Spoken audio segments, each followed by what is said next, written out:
Jai Hind, my dear students. Today we are going to discuss chapter 8 exercise 8.1 of class 7th. Chapter 8 is comparing quantities. ठीक है, यहाँ पर हम compare करेंगे quantities को. सबसे पहले हम जान लेते हैं कि ये क्वांटिटी का मतलब क्या होता है. ठीक है ना. क्वांटिटी देखिए हमारी डेली लाइफ में यूज़ होता ही है. जैसे हमारा एक वेट हो गया, कैपेसिटी हो गया, डिस्टेंस हो गया, टाइम हो गया, मनी हो गया. ये हम रेगुलर डेली बेसिस में यूज़ करते हैं. वेट कैसे, जैसे आप लोग मार्केट जाते हो तो आप क्या बोलते हो कि मुझे 1 kg राइस दे दो. ठीक है ना. या 1 kg 2 kg शुगर दे दो. ठीक है. तो ये जो kg है, kg, ग्राम, मिलीग्राम, ये सब चीज़ें क्या है आपकी वेट है, जैसे हम वज़न में तोलते हैं. ठीक है ना. तो ये भी क्या है, क्वांटिटी है. हमने कितना लिया, हमने 1 kg लिया, हमने 5 kg लिया, या हमने 10 kg लिया. ठीक है.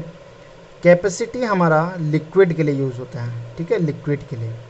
जैसे आप अपनी बाइक या कार ले गए, आप पेट्रोल पंप में गए, आपने बोला कि मेरा 2 लीटर पेट्रोल डाल दीजिए, या 5 लीटर पेट्रोल डाल दीजिए. या आप मार्केट गए, आपने शॉप से ऑयल लिया, तो आपने बोला मुझे 5 लीटर ऑयल चाहिए, मुझे 6 लीटर ऑयल चाहिए. तो जो ये लीटर है, लीटर, मिलीलीटर, ये सब क्या है, लिक्विड फॉर्म में है. तो ये सारी हमारी क्या है, कैपेसिटी है. और ये भी क्या है, क्वांटिटी है कि आपने कितना लिया. ठीक है ना. आपने 1 लीटर लिया, आपने 1 मिलीलीटर लिया, कितना लिया. ठीक है. डिस्टेंस की बात करें तो आप मान लीजिए अपने घर से मार्केट जाते हैं, तो आपको पता है कि मैं 1 किलोमीटर गया, मैं 2 किलोमीटर गया. ठीक है ना. या आपने अपने कॉपी में कोई लाइन खींची, तो आपने बोला मैंने 3 सेंटीमीटर की लाइन खींची है, मेरा डोर जो है वो 10 मीटर का है, 5 मीटर का है. तो ये जो मीटर, किलोमीटर, ये सब क्या है, डिस्टेंस को शो करते हैं. ठीक है ना. तो ये भी क्या है, एक क्वांटिटी है. ठीक है. इसके बाद आपका देखते हैं हम टाइम को. ठीक है ना. टाइम जैसे 1 आवर, कितना टाइम हो गया है, 1 आवर हो गया, या 60 मिनट हो गया है, या 60 सेकंड हो गया है. ठीक है ना. ऐसे करके जो आपके हार, मिनट, सेकंड, ये सब क्या है, डे, ये सब कुछ क्या है आपका टाइम में आ जाता है. ठीक है ना. फिर मनी की बात करें तो मनी आप जानते ही हैं, 100 रुपीज़, 50 रुपीज़, 100 पैसा, 10 पैसा, ये सब चीज़ जो ये रुपीज़ है, ये पैसा है, ये भी क्या है, हमारी मनी है. और ये क्वांटिटी है मनी के. ठीक है ना. कि हमने कितना लिया, कितना रुपए लिया, कितना पैसा लिया. तो ये सब हमारी क्या होती है, क्वांटिटी होती है. ठीक है. अब हम चैप्टर में देखते हैं रेशियोज़. रेशियोज़ क्या होते हैं. ठीक है ना. The ratio use to compare 2 quantities. ठीक है ना. रेशियो हमारा यूज़ होता है 2 क्वांटिटी को कंपेयर करने के लिए. This quantity must have same unit. ठीक है. ये चीज़ बहुत इंपॉर्टेंट है, सेम यूनिट. ठीक है. कैसे, देखिए, जैसे मान लीजिए अगर यहाँ पर आप कह रहे हो 2 kg राइस है. ठीक है. तो जो दूसरा होगा वो भी क्या होगा, 1 kg राइस है. तो देखिए वो भी kg में होना चाहिए. सेम यूनिट का मतलब क्या है, ये. ठीक है. kg, यहाँ भी kg है तो यहाँ पर भी kg होना चाहिए. ऐसा नहीं कि आपका यहाँ पर 2 kg राइस है और वहाँ पर आपने लिख दिया कि 200 ग्राम राइस है. तो देखिए यहाँ पर यूनिट जो है हमारी चेंज हो गई है. ये kg में है और ये यूनिट हमारी किस में है, ग्राम में है. ठीक है. ये वाली हमारी किस में है, ग्राम में. तो ये सेम यूनिट नहीं है. ठीक है. हमें सेम यूनिट चाहिए. अगर यहाँ kg है तो यहाँ भी kg हो, अगर इस तरफ ग्राम है तो इस तरफ भी ग्राम हो. अगर यहाँ ग्राम है तो फिर आप इस kg को भी ग्राम में कन्वर्ट करेंगे, तो तब आपकी दोनों तरफ क्या हो जाएगी, सेम यूनिट आ जाएगी. तो हमें सेम यूनिट भी इसमें चाहिए. एक तो ये इंपॉर्टेंट पॉइंट है. The ratio is represented by. ठीक है. रेशियो को आप कैसे रिप्रेजेंट करते हैं, ये देखिए, ये वाला सिंबल. ठीक है ना. ये वाला सिंबल आपका क्या है, रेशियो को रिप्रेजेंट करता है. विच इज रीड एज 2, जिसे हम 2 भी पढ़ते हैं. ठीक है ना. आप इसे 2 भी पढ़ते हो. We can write it in the form of fraction. हम इसे फ्रैक्शन फॉर्म में भी लिख सकते हैं. देखिए जैसे एग्जांपल है ये 2:3. ठीक है ना. तो मैंने क्या किया, 2:3, ये वाला सिंबल यूज़ किया है. तो मैंने ऊपर बताया था कि रेशियो के लिए हम ये वाला सिंबल यूज़ करते हैं. या आप 2:3 भी बोल सकते हैं, या 2/3. ठीक है ना. मतलब आप इसको इस फ्रैक्शन फॉर्म में भी लिख सकते हैं, ऐसे करके. ठीक है. तो ये आपका हो गया रेशियो. ठीक है. तो रेशियो में इंपॉर्टेंट चीज़ क्या है कि रेशियो हम यूज़ करते हैं कंपैरिजन, क्वांटिटीज़ को कंपैरिजन करने के लिए. और वो दोनों जो क्वांटिटी है वो जो दोनों क्वांटिटी है उनका यूनिट भी क्या होना चाहिए, सेम होना चाहिए। ठीक है, ये हम आगे जाके कर लेंगे। चलिए इसी में दिखा देता हूँ आपको। जैसे आपको लिखा हुआ है 2 kg राइस और 1 kg राइस, ठीक है, तो आप इसे कैसे लिख सकते हैं, 2:1, ठीक है, या 2:1 या 2/1, ठीक है, ये भी बोल सकते हैं। ठीक है, तो ये है। अब जैसे नीचे वाला है तो देखिए इसमें 2 kg राइस है और रेशियो है तो 200 ग्राम राइस है। ठीक है, अब देखिए मैं इन दोनों को ऊपर नीचे लिखता हूँ तो ये 2 kg हो गया और ये क्या हो गया, 200 ग्राम हो गया। ठीक है, अब देखिए इन दोनों में यूनिट जो है वो सेम नहीं है, यूनिट जो है वो सेम नहीं है। तो अब मैं क्या करूँगा, पहले इन दोनों की यूनिट को सेम करूँगा। छोटे वाले को आप एज इट इज़ रहने दीजिए, छोटे वाले को आप चेंज मत करिए। बड़े वाले को हम इजीली चेंज कर सकते हैं। जैसे देखिए केजी है तो केजी को मैं ग्राम में कन्वर्ट कर सकता हूँ। मुझे पता है 1 kg में कितना ग्राम होता है, 1000 ग्राम होता है, 1000 ग्राम होता है। तो मैं 2 kg को कन्वर्ट करूँगा तो 2 × 1000 ग्राम, यही करूँगा।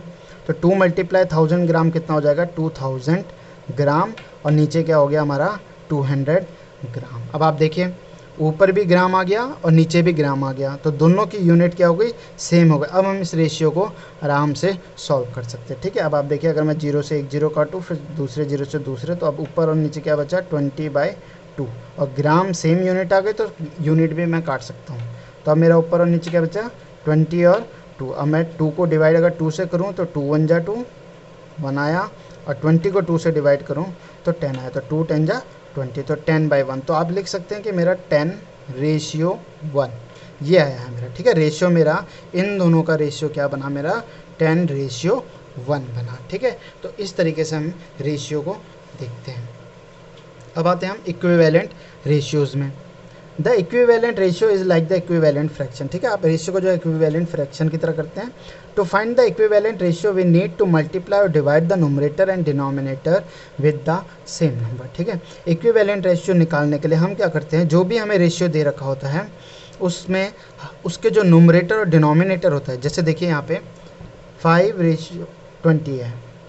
ठीक है ना, अब देखिए मैं 5/20 को फ्रैक्शन फॉर्म में लिखने के बाद मैं न्यूमरेटर और डिनोमिनेटर, ये न्यूमरेटर होता है और नीचे वाले को क्या बोलते हैं, हम डिनोमिनेटर बोलते हैं। ठीक है, तो मैं न्यूमरेटर और डिनोमिनेटर को सेम नंबर से मल्टीप्लाई कर देता हूँ, जैसे मैंने यहाँ पर करके दिखा रखा है। मैंने क्या किया, यहाँ पे 2 से मल्टीप्लाई किया न्यूमरेटर को और 2 से ही डिनोमिनेटर को मल्टीप्लाई किया, तो 5 × 2 10 और 20 × 2 40। तो 10/40 जो है ये 5/20 का इक्विवेलेंट फ्रैक्शन है। ठीक है, इक्विवेलेंट रेशियो कैसे, देखिए अगर मैं 10 को 2 से डिवाइड करूं, ठीक है ना, तो यहाँ पर मेरा क्या आ जाएगा, 5 आ जाएगा, और 40 को डिवाइड करूं तो मेरा क्या आ जाएगा, 20 आ जाएगा। यानी मैंने जब डिवाइड किया और मल्टीप्लाई करके देखा तो दोनों नंबर हमारे सेम आ रहे थे। देखिए यहाँ पर भी करके दिखाता हूँ आपको नीचे, देन डिवाइडेड बाई 5। अब मैंने क्या किया, एक बार मल्टीप्लाई करके शो किया, एक बार मैं डिवाइड करके शो करता हूँ। 5/5 को 5 से डिवाइड किया और 20/5, डिनोमिनेटर को भी 5 से डिवाइड किया। तो मैंने न्यूमरेटर और डिनोमिनेटर दोनों को 5 से डिवाइड करके देखा है। ठीक है, तो 5/5 1 आ गया और 20/5 4 आ गया। ठीक है, तो 1/4 ये भी क्या होगा, हमारा 5/20 का इक्विवेलेंट फ्रैक्शन होगा। ठीक है, या इक्विवेलेंट रेशियो होगा। देखिए कैसे, अगर मैं 5/20 को 2 से मल्टीप्लाई कर देता हूँ तो मेरा क्या बना, 10/40, यही बना। अब 5/20 था, अगर मैं इस 10 और 40 को 2 से डिवाइड करता हूँ तो देखिए 2 5 जा 10 एंड 2 20 जा 40, तो आ गया 5/20 सेम इसके जैसा। ठीक है ना, मतलब मैंने 5 को 2 से 5 और 20 को 2 से मल्टीप्लाई किया तो 10/40 आया था। ठीक है, अब अगर मैं इस 10/40 को सिंपलेट फॉर्म में कन्वर्ट करूँ या ना छोटा करके देखूँ तो 5/20 आ रहा है, यानी ये कहीं ना कहीं 5/20 ही बन गया है काटने पे। तो यानी 5/20 के इक्विवेलेंट ही ये भी है 10/40, क्योंकि काटने के बाद 10/40 5/20 के बराबर ही आ गया। ऐसे जब नीचे वाले में आपने क्या किया, 5/5 1/4 आया 1/4। अब अगर मैं इसे 5 से मल्टीप्लाई करके देखूँ, 1 5 जा 5 और 4 5 जा 20, तो देखिए 5/20 आ गया। और यहाँ पर क्या था हमारा, डिवाइड करके भी 5/20 था। तो देखिए घुमा फिरा के यहाँ भी, चाहे मैंने यहाँ डिवाइड करके 1/4 निकाला, तो इस 1/4 को अगर मैं 5 से फिर मल्टीप्लाई कर दूँ तो मेरा 5/20 बन गया। इसका मतलब ये दोनों जो है मेरे सेम ही हैं, मतलब ये 5/20 और 1/4 हमारे क्या हो गए, इक्विवेलेंट रेशियो हो गए। यानी हम इसे कन्वर्ट करते हैं और चेंज करने पर भी इसी के जैसी वैल्यू हमारी आ ही जाएगी, ठीक है ना। जैसे 5/20 डिवाइड करने पर 1/4 बना, और 1/4 को मैं 5 से मल्टीप्लाई करता हूँ तो मेरा 5/20 दोबारा से वही बन गया, ठीक है। तो ये हमारा क्या होता है, इक्विवेलेंट रेशियो होता है। फिर है हमारा प्रोपोर्शन। प्रोपोर्शन क्या होता है, proportion shows the equality between two ratios, ठीक है। प्रोपोर्शन क्या होता है, हमारे दो रेशियो के बीच में जो इक्वेलिटी शो करता है वो प्रोपोर्शन कहलाता है, ठीक है। If two ratio are in proportion, अगर आपने दो रेशियो प्रोपोर्शन में रखे हैं, ठीक है, दो रेशियो आपने क्या करें, प्रोपोर्शन में रखे हैं। जैसे मान लीजिए आपने 8/25 और 64/200, इन दो रेशियो को, ठीक है, ये रेशियो कैसे में थे, पहले ऐसे में थे 8:25, फिर ये वाला साइन आपका प्रोपोर्शन का होता है, ये 4 डॉट जो होते हैं हमारे ये प्रोपोर्शन के यूज़ होते हैं, ठीक है। और फिर आ गया आपका 64:200। तो देखिए दो रेशियो को हम जब इक्वल रखते हैं, एक दूसरे के बराबर रखते हैं, तो ये हमारा क्या हो जाता है, प्रोपोर्शन हो जाता है, ठीक है। अब आप इन्हें सॉल्व करके देखेंगे, देखिए आप इनको सॉल्व करके भी देखेंगे तो ये दोनों 8 8 जा 64, ठीक है ना, 8 × 8 64, और मैं अगर 8 से 200 को डिवाइड करता हूँ तो 25 8 जा 200, तो देखिए 8/25 8/25 दोनों के दोनों हमारे इक्वल आ गए ना। यानी ये दोनों जो आपके इक्वल प्रोपोर्शन में रखे हुए थे दोनों रेशियो को, वो दोनों हमारे काट के सेम आ गए, ठीक है। तो इसका कहने का मतलब है कि जो दो रेशियो हैं, if two ratios are in proportion, अगर आप दो रेशियो को प्रोपोर्शन में रख रहे हैं तो वो दोनों के दोनों हमारे इक्वल होने चाहिए, तभी वो आपका क्या कहलाएगा, प्रोपोर्शन कहलाएगा। जैसे मैंने यहाँ पर करके आपको दिखा दिया, ठीक है। इट इज़ रिप्रेजेंटेड बाय, इसे रिप्रेजेंट कैसे करते हैं, देखिए एक तो ये 4 डॉट यूज़ करते हैं, ये प्रोपोर्शन का साइन होता है, और इक्वल टू भी लिखेंगे तो भी ये प्रोपोर्शन का साइन होता है, ठीक है। जैसे एक एग्जांपल देख लीजिए, if the cost of 8 strawberries is ₹64, then what will be the cost of 25 strawberries, ठीक है। अगर 8 स्ट्रॉबेरी के कॉस्ट 64 रुपीज़ हैं, then what will be the cost of 25 strawberries, ठीक है। तो यूजिंग यूनिटरी मेथड, अब हम एक बार यूनिटरी मेथड यूज़ करते हैं। आपने ये 6th में भी करा होगा। पहले हमने क्या लिखा कि 8 स्ट्रॉबेरी की कॉस्ट कितनी है, 64 रुपीज़ है। तो अब हम क्या करेंगे पहले, और हमें कितने के निकालने हैं, 25 के निकालने हैं, ठीक है ना। 25 स्ट्रॉबेरी की, तो 8 की दे रखी है 64 रुपीज़। तो सबसे पहले हम क्या करेंगे, पहले एक स्ट्रॉबेरी की कॉस्ट निकालेंगे। यहाँ पर दे रखा है 8 स्ट्रॉबेरी की कॉस्ट, और हमें निकालना है, हम पहले निकालेंगे 1 की, ठीक है, 1 स्ट्रॉबेरी की कॉस्ट निकालेंगे। तो 1 के निकालने के लिए क्या करेंगे, 64, 8 की 64 थी, 8 स्ट्रॉबेरी की कॉस्ट 64 थी, तो 1 के निकालने के लिए ये 8 क्या हो जाएगा, इस 64 के नीचे डिवाइड में चले जाएगा, ठीक है। तो 8 8 जा 64, तो एक स्ट्रॉबेरी की कॉस्ट कितनी हो गई, 8 रुपीज़ हो गई। फिर अब 25 के निकालनी है तो 64/8, ठीक है ना, 64/8 जो हमारा आया था एक स्ट्रॉबेरी के कॉस्ट, उसको हम 25 से मल्टीप्लाई कर देंगे तो हमारा आंसर आ जाएगा 200 रुपीज़, ठीक है ना। पहले एक के निकालते हैं, फिर एक का जो आंसर आएगा उसको फिर हम 25 से मल्टीप्लाई कर देंगे, ठीक है ना। जैसे एक स्ट्रॉबेरी की कॉस्ट 64/8 आई, इसने इसे डिवाइड नहीं किया, इसने सिर्फ 64/8 लिखा, इसने इतना ही छोड़ा। उसके बाद क्या किया, 25 के निकालने के लिए 64/8 को मल्टीप्लाई कर दिया 25 से, तो ये आपका क्या आ जाएगा, 200 आ जाएगा, ठीक है ना। आप चाहो तो यहीं से करके सकते हो। देखिए 8 8 जा 64 हो गया, देखिए 64/8 मल्टीप्लाई बाय 25 लिखा था, तो 8 × 8 64 हो गया, एंड 25 8 जा कितना होता है हमारा, 200 रुपीज़, ठीक है। तो हमें पता चल गया कि 25 स्ट्रॉबेरी की कॉस्ट कितनी आ गई मेरी, 200 रुपीज़ आ गई। अब इसने प्रोपोर्शन मेथड से किया। प्रोपोर्शन मेथड में क्या होता है, let the cost of 25 strawberry की हमें निकालनी थी कॉस्ट, तो इसने क्या किया, 25 स्ट्रॉबेरी की कॉस्ट हमें नहीं पता है, तो इसने पहले ही एज्यूम कर लिया कि भाई x है, x रुपीज़ है, ठीक है ना।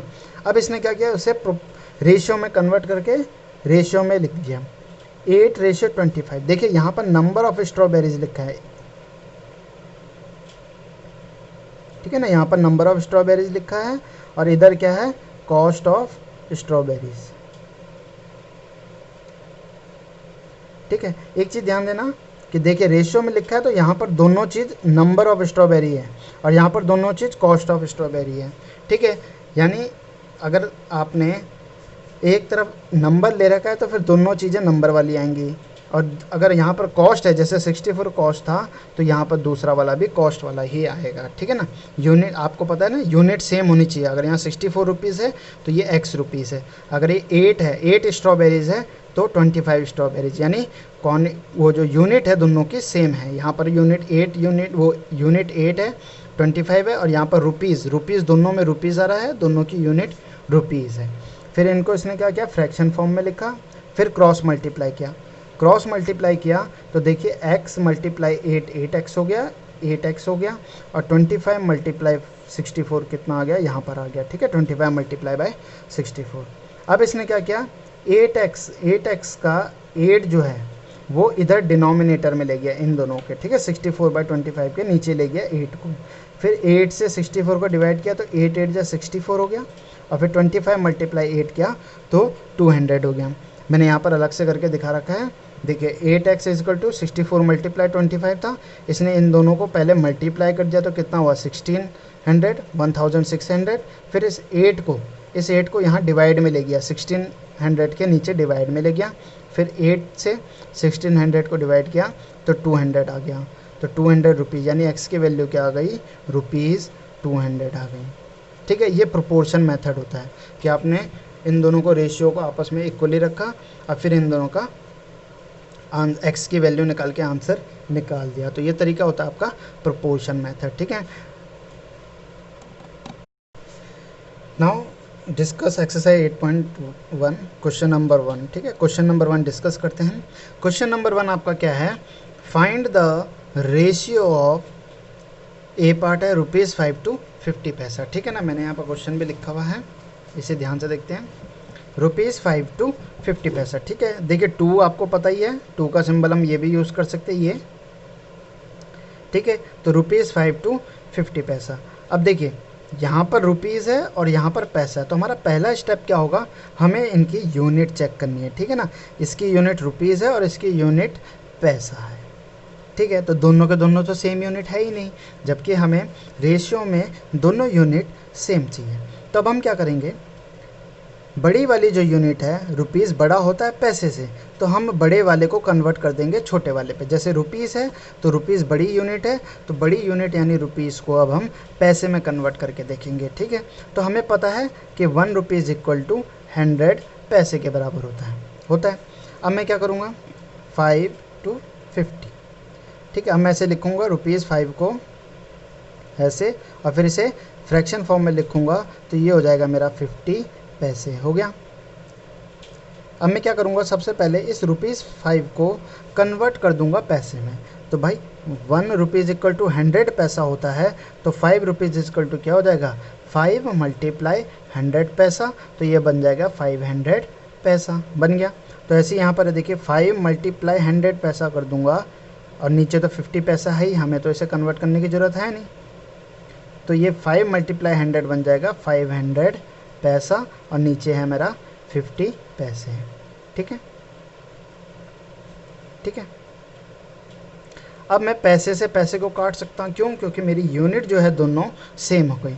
मैंने एक जीरो से एक जीरो काटा, अब यहाँ बचा ऊपर 50 और नीचे क्या बचा 5। अब मैं इन दोनों को सॉल्व करूँगा तो देखिए 5 1 जा 5 एंड 5 10 जा 50, तो मेरा रेशियो क्या बन गया, 10:1, ठीक है। तो मेरा आंसर क्या हो गया, 10:1। तो मेरा ₹5 और 50 पैसे का रेशियो क्या बन गया, 10:1। तो पहला स्टेप है, पहले इनकी यूनिट को सेम बनाना है। अगर रुपीज़ है तो उसे पैसे में कन्वर्ट कर दो, उसके बाद उसे रेशियो फॉर्म में लिखा, फिर उसे फ्रैक्शनल फॉर्म में लिखा, फिर रुपीज़ को कन्वर्ट किया पैसे में, फिर उन्हें सॉल्व किया तो हमारा रेशियो आ गया।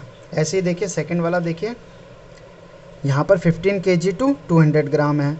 फिर मैंने यूनिट चेक करी तो देखिए यहाँ पर केजी है और यहाँ पर ग्राम है, दोनों यूनिट सेम नहीं है। तो मैं क्या करूँगा, दोनों को चेक करूँगा कि मैं किस में चेंज करूँ। तो देखिए ग्राम छोटा है और केजी बड़ा है, तो मैं केजी को कन्वर्ट कर दूँगा, ये मेरे लिए ईजी पड़ेगा। तो 1 kg इज इक्वल टू क्या होता है, 1000 ग्राम होता है, ये हमें पता है। तो यानी 15 केजी को कन्वर्ट करना है, तो 15 केजी इज इक्वल टू क्या हो जाएगा, 15 मल्टीप्लाई 1000 ग्राम हो जाएगा। तो ये बन जाएगा 15,000 ग्राम बन गया। अब देखिए मैं 15 केजी और 200 ग्राम को लिखूंगा, तो 15 केजी बाई 200 ग्राम, ठीक है। अब देखिए दोनों यूनिट मेरी क्या थी, सेम थी, तो 15 केजी का मैंने क्या बना दिया था, 1000, तो 15,000 ग्राम, यूनिट सेम हो गई, 15,000 ग्राम बन गया।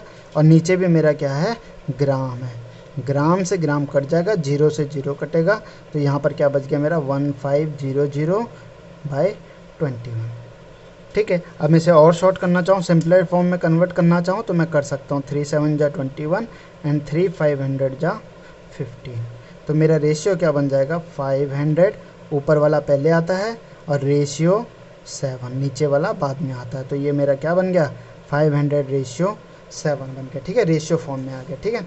फर्स्ट वाले में आप ये वाला स्टेप हटा देना, क्योंकि हमें रेशियो में बाद में कन्वर्ट करना है, हम पहले नहीं लिखेंगे, ठीक है। अब देखिए रेशियो में आ गया। थर्ड वाले में देखिए 9 मीटर है और सेंटीमीटर है। पहला स्टेप यूनिट चेक करनी है, यूनिट दोनों की डिफरेंट है, तो इसका मतलब हमें क्या है, पहले इन्हें सेम बनाना है। छोटी यूनिट रिमेन सेम, बड़ी वाली जो यूनिट है इसे चेंज कर देंगे। जैसे मीटर है तो मीटर को हम किस में कन्वर्ट कर देंगे, सेंटीमीटर में, तो 1 metre is equal to 100 centimetre, ठीक है। तो 1 मीटर अगर 100 सेंटीमीटर है तो 9 मीटर क्या बन जाएगा, 9 मल्टीप्लाई 100 सेंटीमीटर, तो ये बन जाएगा 900 सेंटीमीटर, हो गया। अब मैं इसे क्या करूँगा, फ्रैक्शन फॉर्म में लिखूँगा, 9 मीटर, ठीक है। पहला वाला देखिए ऊपर आएगा न्यूमरेटर और दूसरा वाला कहाँ जाएगा, डिनोमिनेटर में, 27 सेंटीमीटर। ये मीटर में और ये सेंटीमीटर में है, तो अभी हम सॉल्व नहीं कर पाएंगे। सबसे पहले हम क्या करेंगे, 9 मीटर को कन्वर्ट कर देंगे सेंटीमीटर में, तो 9 मीटर को मैंने सेंटीमीटर में कन्वर्ट किया, तो मेरा क्या आ गया, 900 सेंटीमीटर आ गया। अब नीचे क्या था मेरा, 27 सेंटीमीटर डिनोमिनेटर। अब देखिए न्यूमरेटर और डिनोमिनेटर मेरी सेम यूनिट हो गए, सेंटीमीटर सेंटीमीटर, मैं दोनों को काट सकता हूँ। अब देखिए मैं इनको काटना चाहूँ तो देखिए आपस में सिंपल फॉर्म में काटो, तो 9 से काटूँ तो 9 3 जा 27 एंड 900 जा 900, तो इसका रेशियो मेरा क्या बन जाएगा, 100:3। न्यूमरेटर पहले आएगा, डिनोमिनेटर बाद में आएगा। रेशियो का साइन हमारा कौन सा होता है, ये वाला होता है, तो ये क्या बन गया, 100:3। ऐसे देखिए डी वाला है, डी में भी हमारी दोनों यूनिट सेम नहीं है, ये डेज है और ये हार्स है, ठीक है। अब हमें पता है कि डेज को हम हार्स में कन्वर्ट कर देंगे, ठीक है, क्योंकि छोटी यूनिट हमारी क्या हो गई यहाँ पर हार्स और बड़ी यूनिट हमारी क्या हो गई यहाँ पे डेज। तो डेज को मैं हार्स में कन्वर्ट करूँ तो सबसे पहले मुझे ये पता है कि 1 डे में कितने हार्स होते हैं, 24 हार्स होते हैं, ठीक है। तो 30 डेज में मेरे कितने होंगे, तो मैं क्या करूँगा, 24 को मल्टीप्लाई कर दूंगा 30 से, ठीक है ना। तो देखिए आप मल्टीप्लाई करके देखेंगे तो 4 3 जा 12 और 3 2 जा 6 और 1 7, तो 720 हार्स हो गया। यानी 30 डेज में मेरे कितने होते हैं, 30 डेज में मेरे 720 हार्स होते हैं, ठीक है। अब मैं इन्हें क्या रखूँगा, फ्रैक्शन फॉर्म में लिखूँगा, क्योंकि मुझे पता है कि 2 का मतलब ये वाला सिम एंड नीचे क्या आ जाएगा, 36 हार्स आ जाएगा। अब डेज और हार्स अलग अलग हैं, तो मैं डेज को कन्वर्ट करूंगा हार्स में, ताकि मेरे न्यूमरेटर और डिनोमिनेटर में सेम यूनिट आ जाए। तो डेज को मैंने हार्स में कन्वर्ट किया तो कितना आ गया मेरा, 720 हार्स हो गया, ठीक है। आप ये करके दिखाएंगे, या तो आप यहाँ पर करेंगे जैसे मैंने फर्स्ट वाले में किया था, या आप उसके बगल में करके दिखाएंगे, ठीक है। और नीचे हमारा क्या है, 36 हार्स है। अब देखिए हार्स से हार्स कट जाएगा, क्यों, क्योंकि यूनिट सेम है। अब 720/36, अब मैं इन दोनों को काटना चाहूँ तो काट सकता हूँ। देखिए 36 बन जा 36 एंड 36 20 जा 720, तो ये रेशियो क्या बन जाएगा, न्यूमरेटर पहले आएगा फिर रेशियो का साइन एंड देन 1, तो ये 20/1 का 20:1, ठीक है। तो इसका आंसर क्या हो जाएगा, 20:1, ठीक है। इस तरीके से हमारा क्या होंगे, ABCD पार्ट होंगे हमारे इस क्वेश्चन के, ठीक है। Now see question number 2. Question number 2 is, in a computer lab there are 3 computers for every 6 student, ठीक है। एक कंप्यूटर लैब है जिसमें हर 6 स्टूडेंट्स के लिए 3 कंप्यूटर है। How many computers will be needed for 24 student. तो 24 स्टूडेंट्स के लिए कितने कंप्यूटरों की ज़रूरत होगी ये हमें बताना है, ठीक है ना। वो कहते हैं कंप्यूटर लैब में हर 6 स्टूडेंट्स के लिए 3 कंप्यूटर है, तो बताओ 24 स्टूडेंट्स के लिए कितने कंप्यूटर चाहिए होंगे, ठीक है। देखिए यहाँ पर दो चीज़ की बात हो रही है। इस क्वेश्चन को हम यूनिटरी मेथड से सॉल्व करेंगे, जिसमें पहले हम एक का निकालते हैं फिर हम बहुत सारे का निकाल पाते हैं, ठीक है। देखिए कंप्यूटर लैब है और यहाँ पर दो चीज़ की बात हो रही है। एक तो हो रही है स्टूडेंट्स की बात और एक हो रही है कंप्यूटर की, ठीक है। यहाँ पर कंप्यूटर्स की बात हो रही है। तो ये कह रहा है कि 6 स्टूडेंट्स के लिए कितने कंप्यूटर हैं, 3 कंप्यूटर्स हैं, ठीक है। 6 स्टूडेंट्स के लिए 3 कंप्यूटर हैं, ठीक है। आप कह सकते हैं 6 स्टूडेंट्स हैव 3 कंप्यूटर्स, ठीक है। देखिए यहाँ पर मैंने पहले स्टूडेंट्स क्यों लिखा बाद में कंप्यूटर क्यों लिखा है, क्योंकि हमें बाद में भी 24 स्टूडेंट्स दे रखा है और हमें निकालने हैं कि उनके लिए कितने कंप्यूटर चाहिए, इसलिए मैंने स्टूडेंट के हेल्प यहाँ पर स्टूडेंट लिया है फिर हमने कंप्यूटर लिया है। अब देखिए जब 6 स्टूडेंट्स के लिए 3 कंप्यूटर हैं तो फिर 1 स्टूडेंट्स के लिए कितने कंप्यूटर होंगे। 1 स्टूडेंट के लिए 1 स्टूडेंट हैज़ कितने कंप्यूटर, ठीक है। तो देखिए 3 तो है यहाँ पे ऊपर और ये 6 जो है यहाँ डिवाइड में चले जाएगा, तो इससे हमें क्या होगा, एक स्टूडेंट का पता चल जाएगा, ठीक है। तो 1 स्टूडेंट हैज़ 3/6 कंप्यूटर, ठीक है। एक स्टूडेंट के लिए 3/6 कंप्यूटर है। अब हमने एक का निकाल दिया।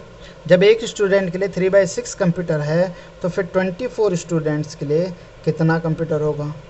तो 24 स्टूडेंट्स है 3/6 को हम किससे मल्टीप्लाई कर देंगे, 24 से। क्यों, क्योंकि ये एक स्टूडेंट के लिए इतना कंप्यूटर थे। तो जब एक स्टूडेंट के लिए इतने हैं तो 24 का निकालने के लिए 24 मल्टीप्लाई बाई 3/6 कर देंगे। तो अब देखिए 6 4 जा 24 एंड 3 मल्टीप्लाई 4 कितना हो गया, 12 हो गया, ठीक है। तो इसका मतलब क्या है, इसका मतलब है hence 24 students will be needed 12 computers, ठीक है। एक बार दोबारा देख लीजिए। देखिए 6 स्टूडेंट्स के पास 3 कंप्यूटर है, ठीक है। 6 स्टूडेंट के पास 3 कंप्यूटर है, तो हम पहले क्या करेंगे, एक स्टूडेंट का निकालेंगे कि एक स्टूडेंट के पास कितना कंप्यूटर। तो एक स्टूडेंट के पास 3/6 कंप्यूटर हो गया, ठीक है ना। ये 6 हमारा इधर डिवाइड में चले गया, तो यहाँ पर अब क्या बचा, 1 बचा। जब 6 हमने उधर शिफ्ट कर दिया तो यहाँ पर 1 बचा, तो 1 स्टूडेंट के बाद 3/6 कंप्यूटर्स हो गए, ठीक है। अब 24 का निकालना है, तो 24 स्टूडेंट्स के पास कितने होंगे। तो देखिए जब एक के पास 3/6 कंप्यूटर है तो 24 स्टूडेंट्स का निकालने के लिए 3/6 को 24 से मल्टीप्लाई कर दिया। अब देखिए यहाँ पर 6 था और ये 24, इन दोनों को हम आपस में डिवाइड कर सकते हैं। तो 6 4 जा 24, तो बचा यहाँ पे क्या, 3 और 4, तो 3 मल्टीप्लाई 4 कितना हो गया, 12 आ गया। तो हैंस 24 स्टूडेंट्स को कितने कंप्यूटर चाहिए होंगे, 12 कंप्यूटर चाहिए होंगे, ठीक है। अब देखते हैं question number 3, population of Rajasthan, ठीक है। राजस्थान के पॉपुलेशन है 570 lakhs and population of UP 1660 lakh, ठीक है। राजस्थान का एरिया बोला है 3 lakh kilometre square and area of UP is 2 lakh kilometre square, ठीक है। देखिए राजस्थान की बात यहाँ पर हो रखी है और इस तरफ यूपी की बात हो रखी है। फिर बोला how many peoples are there per kilometre in both these state, ठीक है। राजस्थान और यूपी में पर किलोमीटर स्क्वायर में कितने पीपल रहते हैं ये, ठीक है ना। तो यहाँ पर देखिए हमें एक का निकालना है, एक की तरह उससे निकालना है, तो यहाँ पर हम यूनिटरी मेथड यूज़ करेंगे। उसके बाद सेकंड पार्ट है which state is less populated, कौन सा पॉपुलेटेड कम है, ठीक है। तो देखिए सबसे पहले राजस्थान की बात कर रहा है तो हम राजस्थान का निकालते हैं पहले वाले में। तो देखिए पॉपुलेशन ऑफ राजस्थान क्या है, पॉपुलेशन ऑफ राजस्थान है हमारा 570 लाख, ठीक है। ये लोगों की पॉपुलेशन वहाँ पर, इतने लोग वहाँ पर रहते हैं 570 लाख, ठीक है। और एरिया जो है राजस्थान का, एरिया ऑफ राजस्थान ये कितना हो गया हमारा, 3 लाख किलोमीटर स्क्वायर, ठीक है। 3 लाख किलोमीटर स्क्वायर, ठीक है। देखिए एरिया में कैसे है, पर किलोमीटर स्क्वायर निकालना है हमें। यहाँ पर लिखा है पर किलोमीटर। पर किलोमीटर स्क्वायर का मतलब है कि देखिए, जब चारों साइड से हमारा 1 1 1 1 होता है ना, यहाँ भी ये भी 1 है, ये भी 1 है, ये भी 1 है, ये भी 1 है, तो इतने बॉक्स का जो एरिया होता है वो किलोमीटर स्क्वायर हो गया, क्योंकि ये भी 1 है, ये भी 1 है, ये भी 1 है, ये भी 1। और एरिया निकालते हैं तो आपको पता होता है कि क्या करना होता है। अगर स्क्वायर है तो साइड मल्टीप्लाई साइड, 1 मल्टीप्लाई 1 हो गया, तो ये बन गया 1 किलोमीटर स्क्वायर। और पर का मतलब क्या होता है, पर किलोमीटर स्क्वायर का मतलब क्या होता है, पर का मतलब क्या होता है 1 किलोमीटर स्क्वायर, ठीक है ना। तो जब ये छोटे छोटे बॉक्स मिलके अलग बनते हैं तो तब ये क्या होता है, किलोमीटर स्क्वायर जो आपका बढ़ता रहता है, 2 kilometre square, 3 kilometre square, 10 kilometre, 100 ऐसे करके, ठीक है। एक छोटा बॉक्स जो है 1 किलो पर किलोमीटर स्क्वायर का। तो उसका कहने का मतलब कि इतने हिस्से में, अगर हम पर किलोमीटर स्क्वायर का देखें तो भाई मैप के हिसाब से इतने हिस्से में कितने लोग रहते होंगे, ठीक है ना। ठीक है, पर किलोमीटर स्क्वायर जो है कितने लोग रहते होंगे। तो अब देखिए, एरिया ऑफ राजस्थान बता दिया, पॉपुलेशन ऑफ राजस्थान बता दिया। अब हमें क्या करना है, पहले हम क्या करेंगे, राजस्थान का पर किलोमीटर एरिया, पर किलोमीटर स्क्वायर में कितने लोग रहते हैं निकालेंगे। तो अब हम क्या करेंगे, therefore number of people in पर किलोमीटर स्क्वायर, ठीक है, पर किलोमीटर स्क्वायर। तो पर किलोमीटर स्क्वायर निकालने के लिए क्या करेंगे, देखिए, जब 3 lakh kilometre square base 570 lakh people रहते हैं, ठीक है। देखिए 3 लाख किलोमीटर स्क्वायर में जब 570 लाख लोग रहते हैं, तो देखिए 1 किलोमीटर स्क्वायर में 1 किलोमीटर स्क्वायर निकालना है, तो देखिए 3 लाख कहाँ चले जाएगा, 570 लाख के नीचे चले जाएगा, चले गया। और देखिए यूनिट भी सेम है, तो लाख से लाख कट जाएगा। और 570 को मैं 3 से डिवाइड करूँ तो देखिए 570 को मैंने 3 से डिवाइड किया तो 3 1 जा 3, 2 बचा, 3 9 जा 27, ये 1 0 शिफ्ट हुआ तो ये डिवाइड नहीं होगा, तो यहाँ क्या आ गया 190। तो 190 यानी 1 किलोमीटर स्क्वायर में कितने लोग रहते हैं, 190 पीपल रहते हैं, ठीक है, 190 पीपल। ये आ गया हमारा राजस्थान का। अब इसी तरीके से मैं किसका निकालूंगा, यूपी का निकालूंगा, ठीक है। तो population of UP, population of UP कितना है मेरा, 1660 लाख, इतने लोग रहते हैं वहाँ पे, ठीक है। एंड एरिया जो है, एरिया है जो यूपी का वो कितना है, 2 लाख किलोमीटर स्क्वायर है, ठीक है। अब मैं क्या करूँगा, अब मैं 1 किलोमीटर 1 पर किलोमीटर, देखिए तो मैं क्या कहूँगा कि भाई 2 kilometre, sorry 2 lakh kilometre square में कितने लोग रहते हैं, 1660 लाख लोग रहते हैं, ठीक है। यूपी के जो हैं 2 लाख किलोमीटर स्क्वायर में 1660 लाख लोग रहते हैं। तो बताइए 1 किलोमीटर स्क्वायर में कितने रहते हैं। तो देखिए 2 लाख जो है ये किधर शिफ्ट हो जाएगा, इसके नीचे। तो यहाँ 1660 लाख था, इसके नीचे क्या चले जाएगा मेरा, 2 लाख चले जाएगा, चले गया। अब इससे क्या होगा, मेरा 1 किलोमीटर का निकाले, ये 2 लाख किलोमीटर का था और मुझे 1 का निकालना है, तो ये 2 लाख इसके नीचे शिफ्ट हो जाएगा डिनोमिनेटर। अब देखिए लाख से लाख कटा और 2 से अगर मैं इसे काटूंगा तो डिवाइड करेंगे तो देखिए आप 1660 है, देखिए 2 8 जा 16, 0 फिर 6 आया, 2 3 जा 6 आया, 0। अब देखिए 0 उतरेगा और ये डिवाइड नहीं हुआ, तो यहाँ पर ऊपर हम एक 0 लिख दें, तो ये बन गया 830। तो इसका मतलब है कि 1 किलोमीटर स्क्वायर में 830 पीपल्स रहते हैं, ठीक है। तो ये हमारा फर्स्ट पार्ट का आंसर हो गया कि भाई यूपी में, अगर मैं राजस्थान की बात करूँ तो राजस्थान में 1 किलोमीटर स्क्वायर में 190 पीपल रहते हैं, और अगर मैं यूपी की बात करूँ तो 1 किलोमीटर स्क्वायर में 830 पीपल रहते हैं। अब सेकंड पार्ट उसने बोला कि किस, विच स्टेट, देखिए सेकंड पार्ट बोला which state is less populated, कौन सा स्टेट लेस पॉपुलेटेड है।